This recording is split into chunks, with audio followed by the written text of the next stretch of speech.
මේ ප්‍රජා වැඩසටහනට සහභාගී වෙන්න ඇවිත් හිටියේ මොකක් හරි සහනාධාරයක් ලැබේ කියන අපේක්ෂාවෙන් වැඩි දෙනෙක් අහිංසක මව්වරු.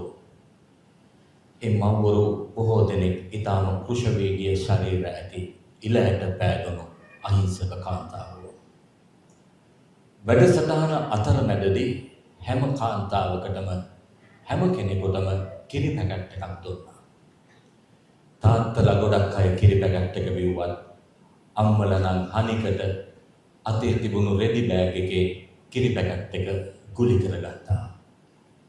සමහර විට ඉස්සරහට දුවගෙන එන පුංචි පැටවුන්ට ගෙදර යනකොට තෑගි දෙන්න වෙන්නේ නැති. වැඩසටහන අවසානයේ නිලධාරීන් වූ අපිට අපූර්ව කෑම මේසයක්. රසමසවල පිරුණු කැලරි බහුල කෑම මේසයක්. අපේ කතුවරයා මේ කෑම මේසේ වාඩි වෙලා කියනවා මේ කෑම මේසේ සංස්කෘතිය අනිත් පැත්ත හරවපු දවසට තමයි අපේ රටේ රාජ්‍ය සේවය නිවැරදි වෙන්නේ කියලා. මම කැමැති ආරාධනා කරන්න කතුවර රවීන්ද්‍ර හේවාවිතාරණයට මේ සමාරම්භක සටහන තමයි.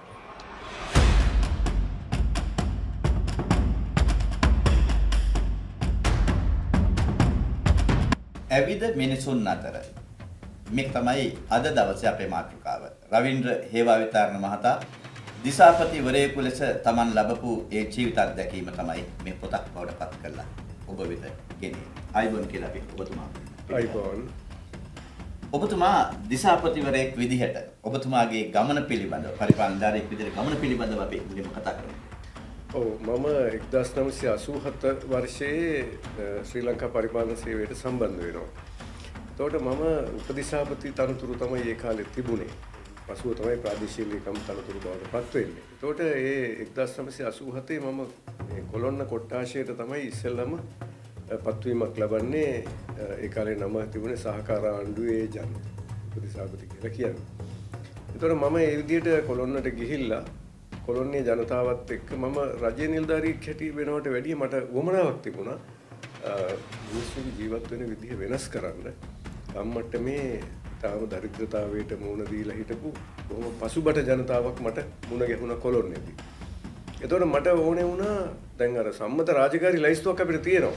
උපරම ද්‍රව්‍ය බලපත්‍ර, ගිනි අවි බලපත්‍ර, වැලිගොඩ දැමීමේ බලපත්‍ර, කොස්ගස් කපා හෙලීම, විවිධ බලපත්‍ර වර්ග නිකුත් කිරීම වගේම සංගණන සමීක්ෂණ දියත් කිරීම මැතිවරණ කාර්යාවලියේදී අවශ්‍ය පසුබිම් සහාය ලබා දීම මේ වගේ දේවල් තියෙද්දි මම කල්පනා කළා මේ සියල්ලම කෙරුවත් මිනිසුන්ගේ ජන ජීවිතේ නගා හිටවන්න බෑ. පාසල් නොයන දරුවෝ පාසල් යවන්න බෑ. පවුල් ඒකකවල තියෙන මන්ද පෝෂණය, දිනුදුකම, අගහිගකම් සඳහන් බෑ. ඒතර මම නිලධාරියෙක් හැටියට වැඩි මම කල්පනා කෙරුවා කොහොමද මේකට අත දෙන්නේ? එතකොට එතනදී පස්සේ කාලෙකදී මම ඒකෙන් විශාල හොඳ ප්‍රතිඵලයක් ලැබුවා. පසුව ජනසවිය වැඩසටහන වගේ වැඩසටහන් එක්කලා අපිට විශාල අවබෝධ අපිට පුළුවන්කමක් ලැබුණා ජන ජීවිතය වෙනස් කරන්න. අනිත් කොට්ටාශවල එක ක්‍රියාත්මක වුණාට වැඩිය වෙනස් තාලයකට අපි මේක ක්‍රියාත්මක කරන්න කටයුතු කරුවා. ඉතින් මේකෙන් විශාල අත්දැකීමක් ලැබුණා. ඒතකොට මේ උපදිසාපති ක්‍රමය වෙනස් වෙලා ප්‍රාදේශීය ලේකම් ක්‍රමය ආවා. ඒතකොට මමත් ඕපනායක ප්‍රාදේශීය ලේකම් හැටියට නැවතපත් වුණා. කොහොම ඇවිල්ලා පසුකාලීනව මම ගෝජන සංවර්ධන දෙපාර්තමේන්තුව, සමෘද්ධි අධිකාරිය, ග්‍රාම සංවර්ධන අභ්‍යාස පර්යේෂණ ආයතනය වගේ අධ්‍යක්ෂ ජෙනරාල් කොමසාරිස් ජෙනරාල් තනතුරු දරුවා. ඒ වගේම දිසාපතිවරයෙක් හැටියට ගාලු දිස්ත්‍රික්කයේත් වැඩ කෙරුවා. ඊට පස්සේ අමාත්‍යාංශ ලේකම් කෙනෙක් දක්වාත් ගියා. ඉතින් ඒ චාරිකා මග මට මුණ ගැසුණු මිනිසුන් සහ කලකී දෑ පිළිබඳ තමයි මේ පොතේ ලියවෙන්නේ. ඇවිද මිනිසුන් අතර යනවා. ඔව්. කොළොන්නේ අවුරුදු 6ක් සේවය කරලා අර ඊටාම අවදානම් සමාජයක වෙඩි පුපුරන හඬ මැද මිනිස්සු මැරී වැටෙනවා දැක අපි මේ රාජකාරියේ යෙදුනේ. ඒත් අපිට එදා බයක් තිබුණේ නැහැ. මෙතන ඉන්නවා ඒකේ මං කිව්වා අයව මේ සෙන්පතියෝ කියලා. ටීම් එක හැදුනට පස්සේ අපේ කණ්ඩායම ගොඩ නැගුණාට පස්සේ ඒ අය උත්තේජනය වුණාට පස්සේ ඒගොල්ලෝ පස්සට යන්නේ නැතුව අර බාධක මැදින් ඉදිරියට ගියා ගමේ දුප්පත්කම නැති කිරීමේ ක්‍රියාවලිය සමග. මේ පොතේ අන්තර්ගතය ගැන අපි කතා කළොත් එහෙම දැන් ඔබතුමා ඊ ලැබපු අත්දැකීම් පමණමද මේකේ තියෙන්නේ? නෑ මෙහෙමයි. දැන් අත්දැකීම් ඇසුරෙන් දැන් මේ රටේ තියෙනවනේ සංවර්ධන ක්‍රමවේදයක්, මාදිලියක්, රාජ්‍ය සේවයේ වැඩ කරන විදිහක්. ඒතකොට මේ රාමුව ඇතුලේ මා ලැබූ අත්දැකීම් සහ ඒ රාමුව පුළුල් කිරීම සඳහා වන යෝජනා මේ ඇතුලේ අඩංගු වෙනවා. අදහස් ගොඩක් ගේනවා. මොකද අද අපි දකිනවනේ මේ රාජ්‍ය නිලධාරීන් තමන්ගේ බොහොම සීමිත ඉඩකඩකනේ වැඩ කරන්නේ. ඒ අය තමන්ගේ අඩු පහසුකම් ගැන කල්පනා කරනවා, රාජ්‍ය වැඩසටහන් වල තියෙන ප්‍රශ්න ගැන කල්පනා කරනවා, දේශපාලන නායකත්වයේ සමග තිබෙන ගැටුම් ගැන කල්පනා කරනවා, මහජනයා තමන් කියන දේ අහන්න නැති එක ගැන කල්පනා කරනවා. ඒ නිසා බොහොම පරිස්සම් සහගත ගමන කියන්නේ. හැබැයි මට ඒක තිබුණේ නැහැ. මොකද මගේ සීමා බිඳගෙන මම ඉස්සරහට ගියා. මගේ නිලධාරීන් ටික උනන්දු කරලා උත්තේජනය කරලා අරගෙන මා සමග වැඩ කළ අය බොහොම සක්‍රීය නිලධාරීන් බවට පැමිණුණා. ඒ අයට මම වෙනස් නායකත්වයක් දුන්නා. ඒ වගේම මහජනයා අතරට ගමන් කරලා ඔවුන්ගේ ධාරිතා ප්‍රවර්ධනය. මේ අසරණ වෙලා ඉන්න මිනිස්සු අසරණ නැහැ. මිනිස්සු හරි බලවත්. මේ බලවත්කම හංගවගෙන තමයි අසරණ භාවයක ඉන්නේ. සහන ආධාර අයදිමින් දුගියන් ලෙස හැසිරෙන්නේ. ඒ වගේම කම්මැලියන් විදිහට ඉන්නේ. එයාට නිසි ඇමතුම නැති නිසා. ඒතකොට මම ඒ අත්දැකීම් කිව්වට මේ අත්දැකීම් ඇතුලෙන් ගන්නවා කොහොමද ජන සමාජය වෙනස් කිරීම සඳහා වන නව ප්‍රවේශයක් කියලා. ඒතකොට ඒක රාජ්‍ය සේවයට අලුත් මේක අලුත් නෙමෙයි. ලෝකේ තියෙන දේවල් රටවල් වල ක්‍රියාත්මක වෙන දේවල් අපේ රටේ අත්හදා බලපු දේවල්. හැබැයි ඒවා භාවිතයට නැගීම පිළිබඳ පොඩි හිගයක් ප්‍රශ්නයක් තිබුණා. එතකොට මම උත්සාහ කළා මගේ ජීවිතයෙන් ආදර්ශයක් සපයන්න කොහොමද මේ මිනිසුන්ව ගන්නෙ. ඔකට අපි සෝෂල් මොබිලයිසේෂන් කියලා කියනවා. සමාජ සජීවීකරණය කියලා කියනවා. විවිධ නම් වලින් සඳහන් කරන්න පුළුවන්. එතකොට ඒ ක්‍රමවේදය. එතකොට දැන් මේක නිකන් හුදු අත්දැකීම් කියාපෑමක් නෙවෙයි. ලෝව පවතින න්‍යායන් සමග භාවිතය ගොඩනගන්නේ කෙසේද කියන කාරණේ ඉදිරිපත් කිරීම. ඒ නිසායි මම අනිත් ඔය මිනිස්සු අතර ඇවිද්ද කතාවක් මම කියන්නේ ඒකයි. මොකද නිලධාරියා දැන් මගේ පොතේ පිටකවරේ දැක්කොත් අපිට පෙනෙයි නිලධාරියෙක් එතන නැහැ. එතන තියෙන්නේ නිලධාරියාගේ ඇඳුම. හැබැයි නිලධාරියා මිනිසුන් අතර. එතකොට මේ නිල තන්ත්‍රවාදය කරතබාගෙන නෙවෙයි මිනිසුන් අතර ගැවසීමෙන් සැරීමෙන් ඔවුන් සමග එක්ව දැනුම ගොඩනැගීමෙන් තමයි රටක් හදන්න පුළුවන් වෙන්නේ. ඒතකොට ඒ පිළිබඳ ඒ අතිත් වමනා කරලා තියෙන පණිවිඩයක් තමයි අද මේක මේ පොතෙන් ඉදිරිපත් වෙන්නේ. නැතුව මේ මට පොතක් ලියන්න තියෙන ආසාවෙන්ද ලියපු පොතක් නෙවෙයි මේක. මට මා ජීවිතයෙන් සමුගන්න ඉස්සෙල්ලා මා කලක් තිස්සේ විඳි දුක් ගැහැට සහ ලැබූ අපමණ සතුට පිළිබඳ ප්‍රකාශනය අර ඔබ ඇහුවා වගේ අත්දැකීම් විතරද නෑ. අත්දැකීම් විතරක් නෙමෙයි යම්කිසි න්‍යායික ගමන් මගක් මේ කාර්යාවලිය සම්බන්ධයෙන් වන ගමන් මගක් සලකුණු කිරීමේ සනිටුහන් කිරීමේ වුවමනාව. අද දවසට වුවමනා කරන සංවර්ධන මාර්ගෝපදේශයක් ලබා දීම පිළිබඳ කාරණාව තමයි පොතේදී ගැහැරෙන්නේ. පිටු 636ක් දක්වා මට නවත්ත ගන්න බැරි වුණා. ඒක හුඟක් අඩුවෙන් මම ඔය තව සිද්ධි ගොඩක් කියද්දී ඒවා ඔක්කොම ලිව්වේ නෑ. ඒතකොට ඒ ගවේෂණයක ප්‍රතිඵලයක් හැටියට තමයි මේ හරියට බැලුවොත් මේක පරිශ්‍රණයක්. මේ පරිශ්‍රණමය කාර්යයක් කියලා කියන්න පුළුවන්. හැබැයි ඒක මේ අර විද්‍යාත්මක පරිශ්‍රණයක තිබෙනා වූ ක්‍රමවේදය ඔස්සේ නෙවෙයි. නිරීක්ෂණ ක්‍රමවේදය සහභාගීත්ව පරිශ්‍රණ ක්‍රමවේදය ඔස්සේ යම් ආකාරයක ආభాෂයක් ලැබමින් අත්දැකීම් ඇසුරෙන් ඉදිරිපත් කරන කාර්යය. ඔබ අපි බොහෝ දෙනෙක් දශක 4ක් තුල මරණ 5ක් අත්දැකපු මිනිස්සු. 88 89 පොළොටු ගඳ ඔබේ නාස් කුහරවලට හුරු ඇතියයි මම කල්පනා කරනවා. 30 අවුරුදු යුද්ධයකින් තිගැස්සුණු ඉතිහාසයක්, තිගැස්සුණු මනසක් ඔබටත් මටත් තිබෙනවා. සුනාමි වේසනය නිසාම කම්පණයටපත් වුණු මනසක් ඔබටත් මටත් තිබෙනවා. දශක 4ක් තුල සිම්වන මරණය විදිහට පාස්කු ප්‍රහාරයෙන් අපි භීතියෙන් ඇලෙදී ගියා. පස්වෙනි මරණය ඔබ අපි කවුරුත් අත්දැකපු කොවිඩ් ව්‍යසනය. පශ්චාත් ව්‍යසන මනෝභාවයෙන් පිරුණු සමාජයක්. දශක 4ක් තුල මරණ 5කින් තිගැස්සුණු සමාජයක පශ්චාත් ව්‍යසන මනෝභාවයට පිළියම් හොයන්නට රාජ්‍ය සේවය මැදහත් විය යුතු තිබුණා. රාජ්‍ය සේවයේ මෙතන සිටින නිලධාරීන් බහුතරයකට කටයුතු කරන්න සිද්ධ වෙන්නේ එවැනි මනසින් ගිනිගත්තු සමාජයක. එහෙම මන ගිනිගත් සමාජයක මනස නිවන වැඩපිළිවෙලක් වෙනුවෙන් සහභාගීත්ව සංවර්ධන ප්‍රවේශ මාදිලියක් සොයන්නට රවීන්ද්‍ර හේවා විතාරණ කතුවරයා ගත් උත්සාහයක් මේ කෘතිය තුළ දකින්න ලැබෙනවා. අද දවසේ මේ කෘතිය පිළිබඳ විචාර සටහන් තුනක් තබන්නට අපි සූදානම් වෙනවා. මේ විචාර සටහන් තුනම ඉතාමත්ම නිර්පාක්ෂිකව සහ විචාරශීලීවම ඉදිරිපත් කරන්න අවශ්‍ය නිසාම අපි කාලය හැරෙන්නට වෙන කිසිවක් සීමා කළේ නැහැ. මාතෘකා ලබා දුන්නේ නැහැ. මා කැමති පළමු විචාර සටහන ඔබ හමුවේ තබන්නට. ඔහු පිළිබඳව බොහෝ දේ ඔබ දන්නවා. ඒ නිසාම විශේෂ හඳුන්වා දීම වලට යන්නේ නැහැ මම. නමුත් මා කියන්න කැමතියි හුදෙක් කතිකාචාර්යවරයෙක් පමණක් නොවූ කතිකාචාර්යවරයෙක් ඊටම ගෞරවයෙන් ආරාධනා කරනවා කොළඹ විශ්වවිද්‍යාලයේ දේශපාලන විද්‍යා සහ රාජ්‍ය ප්‍රතිපත්ති අධ්‍යයනාංශයේ කතිකාචාර්ය ධම්ම දිසානායකයන්ට පළමු විචාර සටහන තබන්නට. රාජ්‍ය සේවය කියලා වචනය නිරන්තරයෙන්ම අහුණා. ඒ වගේ මම හිතාම සතුටුන පරිපාලන සේවය කියන වචනේ එච්චර අහුනේ නැති එක. හරි භයානක වචනයක්. මොකද මායදුන සහෝදරයෙක් තියෙන අපේ භයානකම හොදන්නා.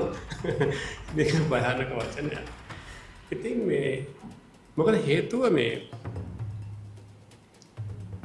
අර නිවේදක සහෝදරයා කියපු කාරණයක් තමයි චක්‍රලේඛ ජනතාව සඳහාද නැත්නම් ජනතාව චක්‍රලේඛ සඳහාද කියන උබතෝ පොටිකය පිළිබඳ ප්‍රශ්නයක් ලංකාවේ තියෙනවා කියන. ප්‍රශ්නේ තියෙන්නේ මම හිතන්නේ අපි රාජ්‍ය සේවය කියනක හඳුනාගෙන ඉන්නවද කියන එක. මම රවි මුලින්ම මේ පොතට සාමාන්‍යයෙන් මම පොත ගැන නෙවෙයි ගොඩක් දුරට කතා කරන්නේ. මම කතා කරනවා. හැබැයි මේ පොත කියවනකොට ඒ පොත මගෙත් එක්ක කරන සාකච්ඡාව තමයි මම මේ මුලින්ම කියන්නේ. පොතක් කියන්නේ ජීවි වස්තුවක්. පොතක් කියන්නේ ජීවි වස්තුවක්. පොත අපිත් එක්ක කතා කරනවා. නැති පොත් ගන්නත් එපා. තමන් එක කතා කරන්නේ නැති පොත් ගන්න එපා. මොකටද? පොතක් කියන්නේ අපිත් එක්ක යම්කිසි දේ කතිකාවක් ආරම්භ කළ යුතු, වර්ධනය කළ යුතු, නැත්නම් අපේ හිත ඇතුළේ යම් දේවල් රෝපණය කළ යුතු පුදුමාකාර ජීවමය සත්වයක්. ඉතින් මේ පොත මගෙත් එක්ක ගොඩක් දේවල් කතා කරා. දැන් අපේ ගැටලුව තමයි මේ පොත පුරාම මම මේ කියන කාරණේ විටින් විට රවි මතු කරනවා. විටින් විට මතු කරනවා. ඒක තමයි රාජ්‍ය සේවය කියලා කියනකොට ඒකේ අරුබුදයක් ගැන කතා කරනවා.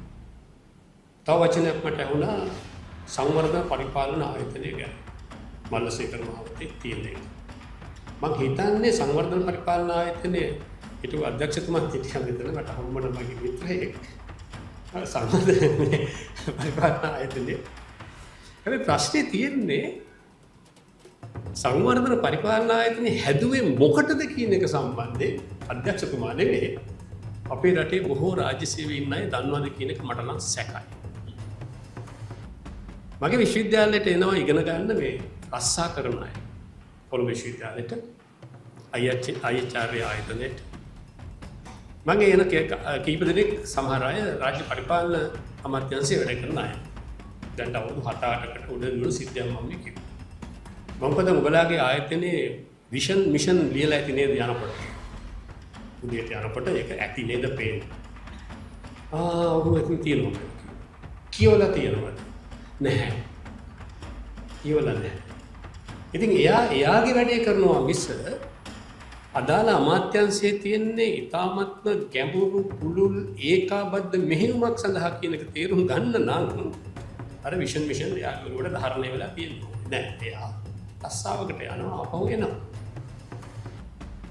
රාජ්‍ය සේවය පිළිබඳව තියෙන අරුබුදේ තමයි රාජ්‍ය සේවයට යන අය රාජ්‍යයට සේවය කරනවා ඇති. හැබැයි රාජ්‍ය කියන්නේ මොකක්ද කියලා දන්නේ නැහැ. මේ කාර්යත් මේ කාර්යදී මම කියන්නේ පොත ලියීමේ කාර්යය නෙමෙයි. ඇත්තටම ඔබතුමාගේ රාජකාරී ජීවිතය ගත්තොත් මේක පැත්තෙන් ඔබතුමා පරිපාලනයේදරේක විදියට දේශපාලනඥයන් සමගත් යම් කිසි ගනුදෙනුවක් මේක අතරදී සිද්ධ වෙනවා. මේ සියල්ල අතරදී තමන්ට රාජකාරීමය කළ යුතු කටයුතු ටිකකුත් ඒවා. නමුත් එතනින් එහාට ගියාට පස්සේ ගම ඒ ගම්මානවල ජීවත් වෙන මිනිස්සුන්ගේ තියෙන ප්‍රශ්න ටිකත් එක්ක හදවතට දැනෙන දේවල් ටිකක් තියෙනවා. මෙන්න මේවත් එක්ක ඔබතුමා කොහොමද මේ රටේ මේ දුෂ්කර පළාත්වල ඉන්න මිනිසුන්ගේ තියෙන ප්‍රශ්න ටික අඳුරගත්තේ? ඇත්තටම නිරීක්ෂණ මාර්ගයෙන් තමයි දැන් මංගාවට මිනිස්සු එනවනේ. මම අර කිව්වේ උපදිසාපතිවරයෙක් හැටියට ඒ කාලේ තිබුණ තනතුරු නාමය ඒක. එතකොට ඒක මිනිස්සු ගම්වල පුරුදු වෙලා හිටියා අඬදබර ප්‍රශ්න, ඉඩම් ආරවුල්, ජලය පිළිබඳ ගැටලු විවිධ දේවල් අරගෙන එන්න. එතකොට ඒ ආපුවම මට තේරුණා මේ මිනිස්සු මහා ප්‍රශ්න ගොඩක් අරන් එනවා. කඩදාසියක ලියාගෙන එනවා මේ මට මේ අහවලා සමග තියෙන මායින් ආරවුල විසඳලා දෙන්න. එතකොට මේ මායින් ආරවුල එක්ක කියවෙනවා ආපහු සැරයක් ඉඩම් නිරවුල් නැති බව ගැන. එතකොට ඉඩම් නිරවුල් කිරීමේ කාරණේ පිළිබඳ අදහස මගේ ඔළුවට එනවා. ඒ සඳහා තිබෙන වැඩපිළිවෙල ගැන අදහස එනවා. හැබැයි ඒකට දැන් මම කොළොන් ඉදි ඉඩම් කච්චේරි 50 ගාණක් තියලා ඉඩම් කැබලි 5000කට වැඩි ප්‍රමාණයක් මිනිස්සුන්ට දුන්නා. ස්ථිර අයිතිය දීම සඳහා වන පදනම දැම්මා. එතකොට එහෙම කරන ගමන් අපි ගමට ගියා. දැන් ඔබ අහපු ප්‍රශ්නේ ගමට ගියා. සමහරු පුරුදු වෙලා හිටියා මේ ඇමතිතුමාගෙන් ලියුමක් අරගෙන මං ගාවට එන්න. බාන්ස් ප්ලේස් එකේ ඇමතිතුමයි මම ඉන්නේ කොළොන්නේ. මේ පයින් එන දුර. හැබැයි කොළඹ බාන්ස් ප්ලේස් එකට ඇවිල්ලා ලියුමක් අරන් එන්න තරම් මේ මිනිස්සු කල්පනා කරුවා මේ නිලධාරීන් අසංවේදී අපේ ප්‍රශ්න අහන්නේ නැහැ. දේශපාලනඥයන්ගේ ලියුමෙන් තමයි මේකට වළංගුතාවයක් ගන්න ඕනේ කියලා. හැබැයි මම ඒක කඩලා බින්දලා දාලා මම කිව්වා මේ මෙතන ඉන්නවා උදේ ඉඳන් රැ වෙනකනුත් රැ මම නිල නිවාසයේ ඉන්නවා. එතකොට මට මේ කාමරේ දොරවල් දෙකක් තියෙනවා. ලොකු ශාලාවක් එතන තිබුණේ. විමල රත්න කුමාරගමලගේ කාලේ ඓතිහාසික ගොඩනැගිල්ලක මම වාඩි වෙලා හිටියේ. මම කිව්වා මේ දොරවල් දෙකෙන් ඕන එකකින් එන්න පුළුවන්. මං ගාවට එන්න ප්‍රශ්න කියන්න. ඊට පස්සේ මේ අහපු ඒ ගෙනාපු රාජකාරී ගැටලුවෙන් එහා මම ඒ ගම් වලට ගියා. අපේ නිලධාරීන් සමග මම ගියා. එතකොට මම අවුරුදු 26කට වගේ නිලධාරී 25 මාස ගානක නිලධාරියෙක් ඔය රස්සාවට එනකොට ඉතින් හැම ගමකම කැලේකම කන්දකම යන්න මම හරි ප්‍රියතාවයක් දැක්ුවා. ඒ ගියහම මම ওই ප්‍රශ්න දැක්කා. මිනිස්සු දවල්ට බිය කඩਿੱත්තෙන් වතුර බොනවා රැයට ඌරා ඒ හරිය යවසෙන්නේ. ඌරු අඩි සලකුණු ඌරු වසුරු මැදින් ගිහින් තමයි වතුර ගන්න. ගෙවල් දොරවල් ඉලුක් මහාන ගෙවල්. ඉතින් මේ කඳුවල පාරවල් නැති තැන්වල ජීවිත මේ දරුවෝ ගැන මම අර කියපු පාසල් නොවන දරුවෝ. ඉතින් මේවා දැක්කහම මට හිතුණා මේ මෙතන මොකක් හරි ක්‍රියාවලියක් මේ ආරම්භන්න ඕනේ. මේ මිනිසුත් එක්ක සංවාදයක් ඇති කරගන්න ඕනේ. ඇයි මෙහෙම ඉන්නේ? ඇයි අපිට වෙනස් වෙන්න බැරි? ඇයි මේ කුලී වැඩට යන්නේ නැතුව වත්තේ ගම්මිරිස් ටිකක් කුරුඳු ටිකක් තේ ටිකක් පොල් ගහක් වවා ගන්න උනන්දු නොවන්නේ ඇයි? මේ මාන ලන්දක මාන කැලේක වල්සත්තුත් එක්ක එකට ජීවත් වෙන්න ඇයි මේ හිත හදාගෙන තියෙන්නේ? කොහොමද එහෙම වෙන්න පුළුවන්? මිනිස්සුන්ට වතුර දෙන්නේ නැති අය උකුස්ස වෙනවා කියලා අපේ අම්මා කියලා තියෙනවා. සරත්කොට ගම අපේ මහාචාර්යතුමා කියනවා නෑ ඒ ගොදුරක් හොයන්න උස්ස උඩින් නම් පහළට බහින්න. මම සරත්ට වාදන්න පිස්. අපේ අම්මා තමයි හරියට ගන්න. වතුර දෙන්නේ නැති අය උකුස්ස වල. ඉතින් අක්කඩක් කෑගලගෙන වතුර එකක් දෙනවා. බෑ. ඔබට ගන්න බැරිද? බුස්සියක් කරනවා. යොන්ට අදලා වතුර. ඊළඟට මේ ආනමෝඩි පැත්තේ කතාවක් කියනවලු කෑදැත්තොත් වතුර දුන්නේ නැති අය. කෑදැත්තොත් වතුර දුව දෙපැත්තේ වැක්කෙනවා. මාතලේ පැත්තේ කතාවක් කියනවා ඇටි කුකුලොත් වතුර දුන්නේ නැති අය. එයා වතුරට ලඟ වෙනකොට ගින්දර වගේ පිළ බහින් දුවනවා. ඉතින් මම අන්තිමට ප්‍රාර්ථනා කළා අපේන්ට මහතුන්ගේ හිතුනේ මම ජීවත් වෙනුත් අවුරුදු 50ක් යනකොට මම ආසයි මේ ගොඩනැගිල්ල උඩින් උකුස්සෝ කෑදැත්තෝ ඇටි කුකුළු පියාඹනවා දකින්න කියලා. ඒක පොඩක් අය මම හිතේ දුනා. ඒ කාලේ හිටපු වාර්ග දෙපාර්තමේන්තුවේ අධ්‍යක්ෂකතුමා ඉතාමත් අනික ප්‍රකාශයක් කළා මම වාල් වුණාට පස්සේ ඒක තමයි බදුලෝ ඒ කියන්නේ නිග්ලෙක්ටඩ් කොලනියක් කියන්නේ. ඒක මට ගෞරවයක් විශ්වමනේ කැමතිනම කියනවා. එහෙම කොලනි තියෙනවා. නිග්ලෙක්ටඩ් කොලනි. අතහැර දමන ලද කොලනි තියෙනවා ලංකාවේ. ඔන්න එකක් බදුලෝ. එතුමාගේ නම මට මතක නැහැ නැත්නම් නමත් මම කියනවා. මොකද එතුමා අධ්‍යක්ෂකණ්ඩායමේ වාර්ග දෙපාර්තමේන්තුවේ එතුමා කිව්වට පස්සේ ඉතින් ආයෙ මොකක්ද? ඒ නිසා මම ඉල්ලා හිටියේ ණය නැතුව වැඩ කරන්න මේ පොත මට කියන්නේ අත්පොතක් අත්දැක. ඒ මහා දායකත්වයේ කිරීම සම්බන්ධයෙන් පරිමල හේවා විතරක් වෙන පොතහස්ත පරිපාලනදාරයට මමගේ ඉසනම ගෞරව කරන විශේෂයෙන්ම ගත්තොත් මමගේ විශ්වවිද්‍යාලයේ මගේ දේශපාලන විද්‍යාව රාජ්‍ය ප්‍රතිපත්ති දෙපාර්තමේන්තුවේම මේ කෘතිය අපිට කරපු ලොකු සම්මානයක් විදියට මම සලකනවා. අපි මේ කොළඹට ඉපදිලා කොළඹ ඉස්කෝලවල විශ්වවිද්‍යාලවල ඉගෙනගෙන ලොකු සංවාදවල ඉඳලා සාහිත්‍යයයි ක්‍රීඩාවයි මේ හැමදේම සංස්කෘතියයි ගැන කතා කරපු මිනිස්සු අර ගමට ගිහින් බැලුවම අපිට ලැජ්ජයි. අපි වගේ මිනිස්සු මොනවටද පඩිගන්නේ මොනවටද ඉන්නේ මේ නිල වාහනයි නිලධාරීන් පිරිසකුයි සමාජ සේවා ක්‍රීඩා තරුණ සේවා කීකේ නිලධාරි බරගානක් ඉන්නවා. මට හිතුණා මේක වෙනස් කරන්න ඕනේ. මේකට යම් සජීවී විදිහක් යෝජනා කරන්න ඕනේ. හැමෝම ගිය පාරේ ගිහිල්ලා වැඩක් නැහැ. ඒකෙන් ප්‍රතිඵල එන්නේ නැහැ කියලා හිතපු නිසා තමයි මම වෙනස්ව වැඩ කළේ. අර බැලුව ප්‍රශ්නේ. ඊට පස්සේ මම නිවාස අධිකාරිය එක්ක සාකච්ඡා කරනවා. මෙන්න මේ නිවාස ප්‍රශ්නයක් තියෙනවා. මේකට උදව් කරන්නේ කොහොමද? කුඩා තේවතු අධිකාරියට කියනවා මේ මිනිසුන්ට තේ වවන්න පුළුවන් මේ භූමියේ තේ වැවෙනවා. හැබැයි එකෙක්වත් තේ ගහක්වත් වවන්නේ නැහැ. එතකොට පොල් සංවර්ධන මණ්ඩලයත් එහෙමයි, පශු සම්පත් එකත් එහෙමයි, විවිධ ආයතන එහෙමයි. ඊට පස්සේ මම මේගොල්ලොත් එක්ක ගෙනල්ලා කතා කරලා බැලුවාම මේ මිනිස්සුන්ට තියෙන ප්‍රශ්න අර මිනිස්සුන්ට වඩා වැඩි. දරුවා ඉස්කෝලේ දාලා මේ බයික් එක තියාගෙන ඉඳලා ඒ දරුවා බස්සලා එක්කගෙන ඇවිල්ලා තව මොකක් හරි ප්‍රශ්නයක් එහෙම. ඒතකොට පෙට්‍රල් තියෙන බයික් එකට බොහොම සීමිත ප්‍රමාණයක් මේ මිනිස්සුන්ට ගමක් ගාන යන්න කිව්වම මේ මිනිස්සුන්ට යන්න බෑ. මම කල්පනා කළා මේක මහා අමාරු ගැටලුවක්. මේක මහා උබතෝකෝටික ප්‍රශ්නයක්. මේ කාටවත් මේ ප්‍රශ්නෙට උත්තරයක් නැහැ. එතකොට දැන් මම ඇහුවා ගමේ මිනිස්සුන්ගෙන් හරි දැන් ඕගොල්ලෝ දැන් උදාහරණයක් කියන්න. මම සමීක්ෂණයක් වගේ කරලා බැලුවා තේ කතාව කියන්නම්කෝ. තේ අක්කර 958ක් වවන්න පුළුවන්කම තියෙනවා මේ මිනිස්සුන්ට. මම කුඩා තේවතු අධිකාරියෙන් අහපුවම කිව්වා 900 ඔය 900 ගානක ඉලක්කය අවුරුදු 3ක රත්නපුර දිස්ත්‍රික්කයේ ඉලක්කය. පාලේ කොට්ටාස 13ක ඉලක්කය තමයි ඔය ඔබතුමා 958ක් ලියාගෙන තියෙන්නේ. ඕක කළ නොහැකි. එම්ස මට hina වුණා. දිස්ත්‍රික් කෘෂිකර්ම කමිටුවේදී මාව හාස්‍යයට ලක් වුණා. මම කල්පනා කරා ඒ කියන්නේ ඒගොල්ලන්ට අක්කර 20කට 25කට තමයි දෙන්න පුළුවන්කම තියෙන්නේ. 958ක් හිතන්නත් බැරි හීනයක්. ඊපස්සේ අපි මිනිස්සුත් එක්ක කතා කරලා බැලුවා. දැන් මේ වතු වල කුලි වැඩට යන මිනිස්සු පැල හදන්න දන්නවා. කප්පාදු කපන්න දන්නවා. පොහොර කරන්න දන්නවා. දලු කඩන්න දන්නවා. මේ සියල්ල දන්නේ උන් කරන්නේ. ඒගොල්ලන්ට ආත්ම විශ්වාසයක් නැහැ. කල හැකි බවට හිත තුල තහවුරුවක් නැහැ. ඒ විශ්වාසය ගොඩනගන්න කෙනෙක් නැහැ. මට තේරුණේ මේ ඒවවන එක මහා හපංකමක් නෙමෙයි මේ මිනිසුන්ගේ හිත හදන එකයි ප්‍රශ්නේ. එතෙන්ට කොහොමද මිනිස්සු ගොඩනගන්නේ කියන එකයි ප්‍රශ්නේ. මම ඉතින් කල්පනා කරුවා ඒක මහ ලොකු වැඩක් නෙමෙයි. දැන් උපදේශාපති කිව්වම අර ලොකු නිල මොකද්ද තියෙනවනේ පිළිගැනීම. මම ඒක එච්චර ගණන් ගන්නේ නැහැ. නමුත් හැබැයි මට තේරුණා ඒ නිල ප්‍රභාව පාවිච්චි කරලා හොඳ වැඩක් කරන්න පුළුවන්. අර සමහරු ගිහිල්ලා ඔය ගම් වල කරලා තියෙන සෙල්ලම් බැලුවාම ඒවා ආදඩ වැඩනේ. ඉතින් මම කල්පනා කළා අපි මේ රටේ අපි මේ සියල්ලෙන් දැනුම උකහාගෙන ගමට ආවේ ගම වෙනස් කිරීම සඳහා අපේ රටේ මිනිස්සු රට වෙනස් කිරීම සඳහා වන මෙහෙවරක් පවරාගෙන මිසක් මගේ පෞද්ගලික සුඛ විහරණයවත් සතුටවත් වෙන දෙයක් හින්දා නෙවෙයි කියන තේරුම අරගෙන අර යටපත් වෙලා ඉන්න මිනිස්සුන්ට කිව්වා උඩා කණ්ඩායම් ක්‍රමයක් ඇතුලේ පොඩි කණ්ඩායමක් හැටියට එකතු වෙලා පැල 50ක් 100ක් හදාගෙන පොඩියට ආරම්භමු ක්‍රියාවලිය. උඩා තේවතු අධිකාරියෙන් හම් වෙනකන් ඉන්න එපා ඔය 958 වවන්නේ මේ මිනිස්සු අවුරුදු 3ක දිස්ත්‍රික්ක ඉලක්කය ලුවෝක. එහෙමනම් අපිට මෙහෙ මොකක් හරි කරන්න පුළුවන්ද කියලා බැලුවා. ඔය බලනකොට ජනසභාවේ වැඩසටහන ආව ඒක මාර ආශිර්වාදයක් වුණා. ඒකෙන් මම මේ තව පාඩමක් අව පොතේ කියනවා ජාතික වැඩසටහන් රජයක් විසින් කලින් කල වරින් වර යෝජනා කරනවා.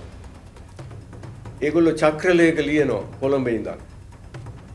ප්‍රතිපාදන වෙන් කරලා දෙනවා.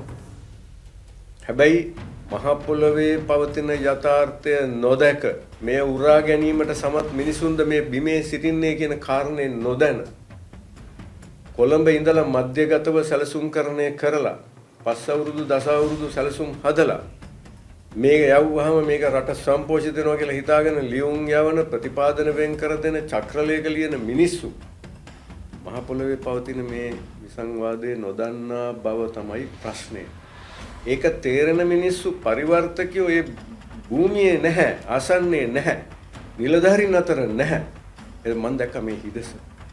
ඒකට අර්ථ දෙන්න ගිහින් තමයි මම ওই ලොකු චාරිකාවක ආවේ. ඕක ලියපු දේවල් අරන් බැලුවාම මේවා සමග පෞද්ගලිකව පොරබදන ලද මිනිසෙකු විසින් අර ඇහුව දේශපාලන කතන්දරයක්. දැන් දේශපාලනඥයාට උවමනා කරලා තියෙන විමද්දගත අය වෙයි. සමා වෙන්න මේ වර්තමාන දේශපාලනයක් ගැන නෙමෙයි මම මේ කතා කරන්නේ. මම මේ කතා කරන්නේ මං එදා රස්සාවට ගිය දවසේ තීච්ච දේශපාලනයක් ගැන. අද ඒක වෙනස් ඇති. මම දැන් අද ඒක ගැන එච්චර දන්නේ නැහැ. මොකද මම විශ්‍රාමිකයෙක්නේ. ඉතින් එදා විමද්දගත අය වෙයි යෝජනාවලියේදී අහවල් සියදෝරිස් මහතාගේ නිවස ආසලට මේ පාර දිගු කිරීම කිලෝමීටරයක් තාර දැමීම සඳහා මෙච්චර. අහවල් තැන ප්‍රජාශාලාවට උළු දැමීම සඳහා මෙච්චර. මේ මිනිස්සුන්ගේ නාම සහිත වෙන්නේ ඒ තමන්ගේ පාක්ෂිකයෝ හරි කවුරු හරි. එතකොට එහෙම එනවා. ඉතින් මම කල්පනා කරනවා මේ යෝජනාවලිය ක්‍රියාත්මක කරලා අවසන් කෙරුවට පස්සේ මේ විමද්දගත අය වේ 125 හරි කීය හරි ඒ වෙලාවෙත් ආපු මුදල මේ ව්‍යාපෘති ටික කෙරුවා කියලා මහ ලොකු දෙයක් රටේ වෙලා නැහැ. අර තේ පැලයක් වවන එක ගැන අවධානයක් තිබිලා නැහැ. මේ මානලන්දේ ඉඳගෙන වත්තේ කුලියට යන හිඟන්නෙක් වෙලා ඉන්න මිනිස්සයා ගොඩ දාන එක ගැන එකක් නැහැ. ජීවනෝපාය ක්‍රියාකාරකම් ප්‍රවර්ධනය ගැන අපේ උනන්දුවට වඩා යටිතල පහසුකම් දෙන්න, පාරක් හදලා දෙන්න, ලයිට් අදින්න බලනවා. හැබැයි ලයිට් ගන්න පුළුවන් මිනිස්සු කී දෙනාද කියලා බලනවට වැඩිය ලයිට් ලයින් එක ඇද්දාම ගිහිල්ලා ඔක ස්විච් එක දාලා පෙන්නන්න පුළුවන් බල්බ් පත්තු වෙන හැටි. අන්න ඒක තමයි වෙලා තියෙන්නේ. මම ඔබතුමාගේ ජීවන චරිත අපදානයේ මට ලියන්න දුන්නොත් නම් මම ලියන්නේ තවම ගේ හදන දිසාපති කියලා. ඒක බොහොම ආර්ථික වශයෙන් ඉන්න තත්ත්වය ගැන ඔබට මේකේ චිත්‍රයක් ගන්න පුළුවන්. එතුමා මට මෙහෙම කතාවක් කිව්වා. ඒක ඇත්ත තමයි.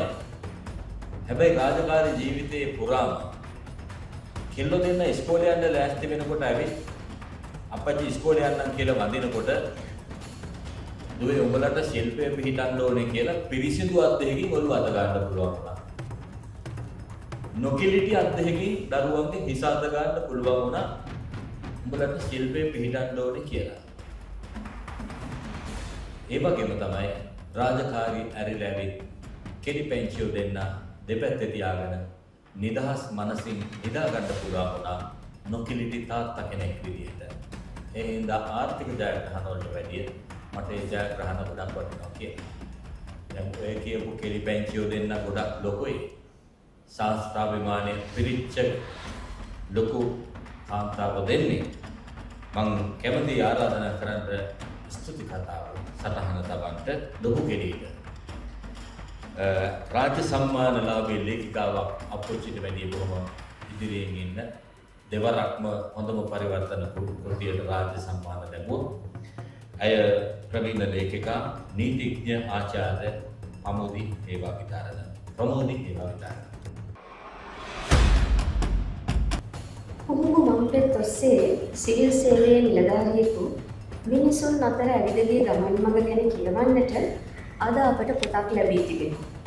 එහෙත් පියෙකු ලෙස ඔහු වටා තමන්ගේ පුංචි ලෝකයම තමන්ගේ මුළු ජීවිතේම ගොඩනගාගත් දරුවන්ද කැටෝ ගිය කුරුළු මම්පෙත් ගැන කතාව සමහර විට කිසි දිනක ලියවෙන එකක් නැහැ. තාත්තගේ 36 වසරක රාජකාරී ජීවිතයේ ඉතිහාසය කියන්නේ මගේ මුළු ජීවිතේම ඉතිහාසයයි. තාත්තගේ රාජකාරී ජීවිතය තුළ මගේ මුළු ළමා කාලයත් මගේ මුළු තරුණ කාලයමත් ගැබ් වී තිබෙනවා. ඒ නිසා පුහුණු මම්පෙත් ඔස්සේ මිනිසුන් අතර ඇවිද ගිය ඒ ගැඹුරු වඩිසලකුණු අසල උන්චි පාසලකුණු වලටත් කතාවක් තියෙනවා. සිවිල් සේවයේ රාජකාරියේ යෙදෙන බොහෝ දෙනෙකුගේ පවුල්වල දරුවන්ට වගේම අපටත් තියෙන්නේ එක් ගමකින් තවත් ගමකට යමින් එක් පාසලකින් තවත් එකකට මාරු වෙමින් යාළුවන් හදාගනිමින් යාළුවන් නැති කරගනිමින් තාත්තා මැද තබා ඇඳී අඩක් නිම කළ සිතුවම් කිහිපයක ජීවිත කතාවක්. ජන ජීවිත වඩා යහපත් ලෙස වෙනස් කිරීම සඳහා කැප කළ ජීවිතයක අවංක මඟ ලකුණු මේ පොතේ ඕනෑ තරම් සැලකුණු වී තිබෙනවා. ඒත් තාත්තා එනතෙක් බලාහිඳ නින්දට වැටුණු දවසක දැකපු තාත්තා ගැන සිහිනයක්. සෙල්ලම් කරන්නට එනතෙක් ෆයිල් කවර ගොඩ ගැසූ මේසයක් ළඟ තාත්තා අසලට වී බලාහිඳි දවසක ඇඳි පුරුදු සිතුවමක්. තාත්තගේ රාජකාරිය නිසා මැස්සලින් වඩුණු දුක්බර කඳුළු බිඳුවක් කම්මුලේ ඇඳුණු සතුටු සිනා පොකුරක් මේ පොතේ ඔබට හමු නොවේවි.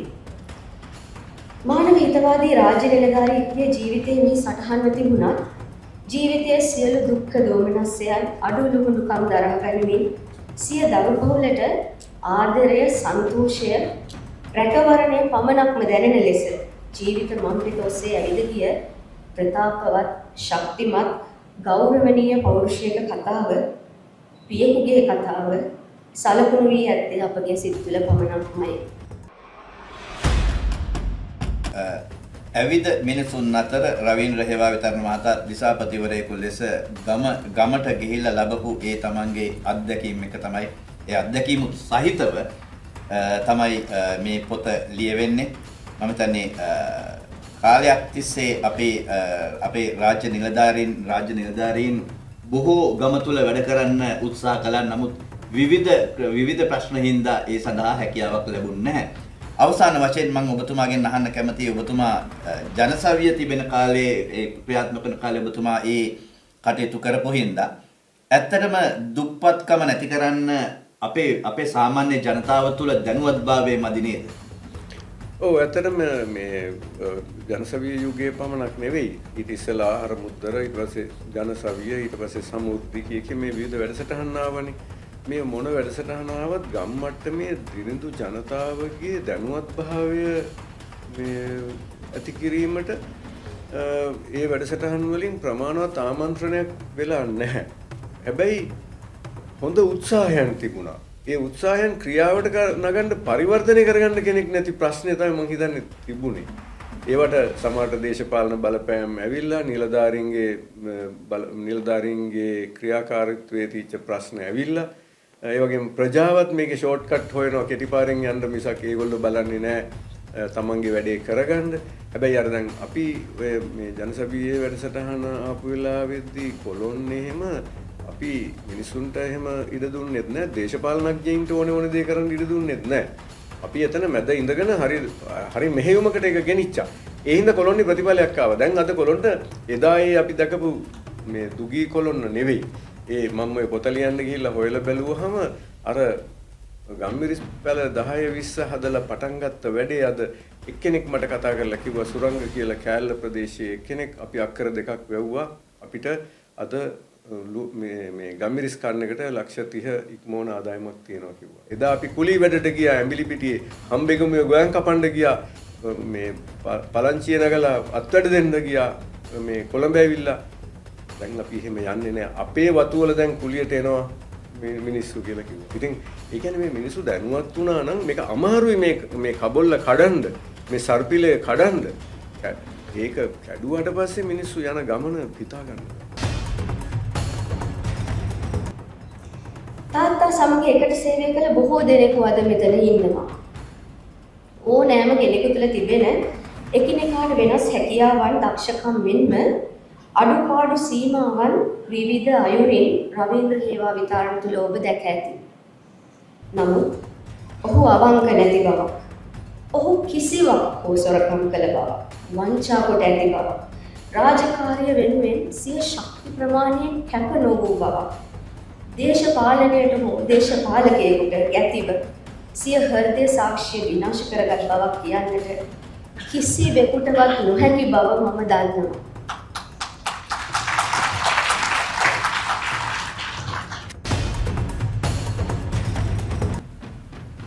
හොඳයි. එහෙනම් ස්තුතිවන්ත වෙනවා ඔබතුමාට අද දවසේදී පොතක් ගැන කතා කරන්න අපිත් එක්ක එකතු වීම සම්බන්ධයෙන්. ඔබටත් ස්තුතියි අපිත් එක්ක එකතු වුණාට. හමු වෙමු යලිත් මෙවන් වැඩසටහනකින්.